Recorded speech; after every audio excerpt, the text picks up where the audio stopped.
Hi everyone, welcome to Bitter Black Isle, the setting of Dark Arisen. And hello pawns, what's an Arisen without their pawns? They're back again. This isn't going to be a sweeping adventure through the new dungeons, not yet anyway. More of a chat about what Dark Arisen is, following a conversation with the fans the other day. I think a few of them are still unsure. I think a few others are still a little unsure about what Dark Arisen is. Quick side note, this is Orla, who stands ready to decurse any treasures you find in the dungeons below. And she's sort of your one-stop shop for changing equipment, skills and storage. Kind of like a Swiss army knife of all the characters you used to talk to around the Grand Soren Marketplace. But anyway, this is Bitter Black Isle, a huge new dungeon which the focus of Dragon's Dogma Dark Arisen is on. It's got kind of a Diablo feel to it, I think. You're constantly heading deeper down, finding new treasure at every turn and fighting bigger and badder enemies. Now, if you're new to Dragon's Dogma, this is not for you, not yet anyway. You'll need to be fairly experienced before setting foot down here. Thankfully, if you're new, the whole of Dragon's Dogma is included with Dark Arisen anyway, so you can start your journey and catch up with the rest of us. There's a whole sweeping world awaiting you, as you may have seen in previous videos. Now for you veterans, this is my Arisen and pawn from my first playthrough. The save's transferred across, and yeah, now Dark Arisen is this whole new area for you to play through, and it's ridiculously tough.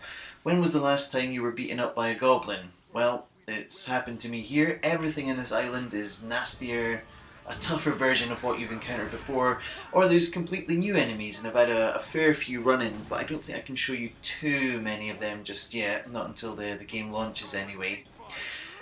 Returning players will be pleased to know alongside a few new costumes, there's also an Eternal Fairy Stone. For the uninitiated, that's kind of like the game's fast travel system, and that used to rack up a small fortune. Well, now you get that for free. It feels just like one big relentless adventure. It just keeps daring you to go on and on further. And there's always traps and horrors waiting for you. I quite like this one. I quite like this ogre waiting here with a new type of harpy, ready to cast some spells on me.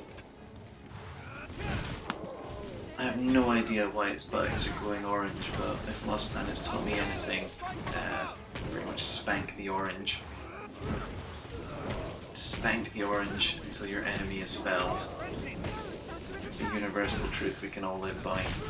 But great team effort, but I mean, yeah, even things like the goblin shamans, like upgraded goblins in this game, still give me a run for my money, still incredibly tough to fight. You have to counter up whole new tactics to take them on. I love this guy running around on fire. You may be a massive goblin, but you're still on fire. Try and put you out my weapon. There you go. No need to thank me.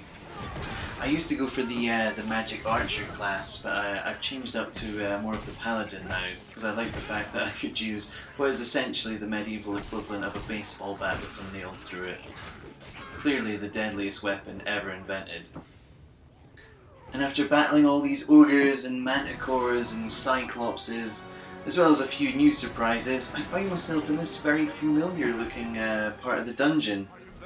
And Dragon's Dogma vets will recognise these tentacles rising from the ground, and yeah, if you recognise this area, now you can see what's causing them. This giant D&D style floating eye. Absolutely repugnant. But I think that's a good place to leave you there with me battling a giant eye. You don't get to see that every day. But yeah, Dark Arisen's out in stores very soon. If you've got any questions, leave them below and we'll do our best to answer them. Alright, thanks for watching.